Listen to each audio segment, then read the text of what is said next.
In level 1, you will evaluate expressions containing exponents using order of operations. An exponential expression contains a base and an exponent. So if we look at 3 to the 4th power, the big number is the base, the 3, and the 4 is the exponent. What this means is 4 3's multiplied together. So 3 times 3 times 3 times 3, which is 81. But 3 to the 4th is a much simpler way to write that. To evaluate exponential expressions, it's really important to think about what happens with negatives. Negative 5 to the 2nd power, when negative 5 is in parentheses, means negative 5 times negative 5. And negative 5 times negative 5 is positive 25. If we did negative 5 to the 3rd power, we would multiply 3 negative 5's together. The first two make positive 25 times another negative 5 gives us negative 125.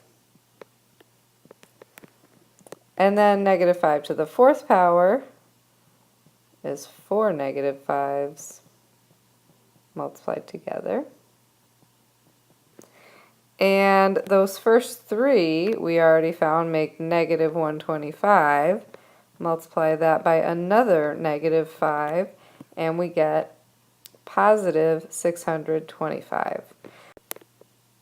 Whenever you raise a negative number to an even power, like 2, 4, 6, 8, like in this first example, whenever you have an even number of negatives multiplied together, it always comes out positive. So in part A and part C, we have even powers, a negative number raised to an even power. Those always come out positive. If you have a negative number raised to an odd power, like 3, that will come out negative.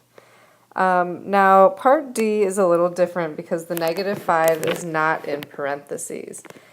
This does not mean 2 negative 5's multiplied together. Because of order of operations, this actually means 5 squared times negative 1. So it's like a negative 1 out front times 5 squared.